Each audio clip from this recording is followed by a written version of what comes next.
नमस्कार, मी सचिन जाजू, अनुपल इन्व्हेस्टमेंट्स या फायनान्शियल कन्सल्टन्सीचा मी पार्टनर. प्रत्येकाच्या आयुष्यामध्ये आर्थिक नियोजनाला एक विशेष महत्त्व आहे. किंबहुना प्रत्येकाने आपल्या आयुष्यात फायनान्शियल प्लॅनिंग, ज्याला आपण आर्थिक नियोजन म्हणतो, हे केलंच पाहिजे.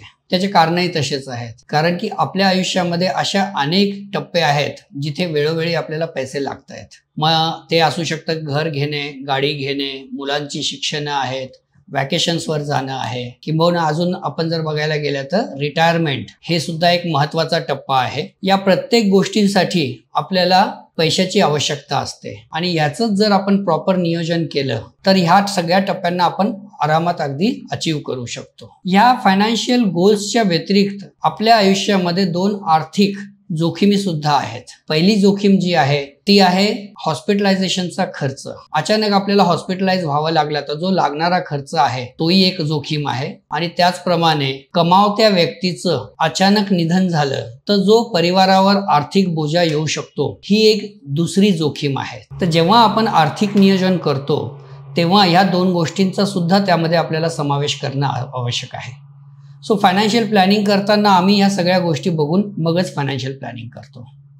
याच्या व्यतिरिक्त आज आपण जी चर्चा करतो आहोत ती चर्चा करणार आहोत जे गुंतवणुकीचं सध्या सगळ्यात लोकप्रिय असं साधन झालेलं आहे ते म्युच्युअल फंड.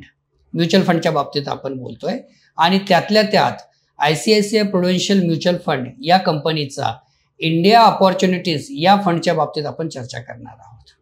आपल्याला माहितीच आहे की भारताची अर्थव्यवस्था अत्यंत चांगल्या पद्धतीने घोडदौड करत आहेत आणि विविध क्षेत्रांमध्ये आपल्या कंपन्या मोठ्या प्रमाणात खूप चांगला ठसा उमटवत आहेत.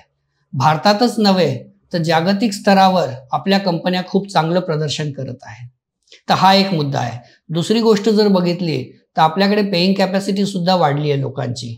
मध्यम वर्ग वाढतोय. पायाभूत सुविधा या मोठ्या प्रमाणात वाढत आहेत. या सगळ्यांचा परिणाम असा आहे की भारत हे गुंतवणुकीसाठी सध्या एक नंदनवन ठरत आहे आणि मोठ्या प्रमाणावर गुंतवणूक भारतात येत आहे. आणि याचाच फायदा घ्यायचा आहे तर आपल्याला म्युच्युअल फंडमध्ये गुंतवणूक करावीच लागेल. इंडिया अपॉर्च्युनिटीज फंड बाबतीत बोलायचं झालं तर हा फंड 2019 जानेवारीच्या 2019 हा लॉन्च झाला आहे. या फंडमध्ये तुमची गुंतवणूक शेअर बाजार, बॉन्ड बाजार, त्याचप्रमाणे इतर जे गुंतवणुकीचे साधन आहेत त्याच्यामध्ये ही गुंतवणूक केली जाते.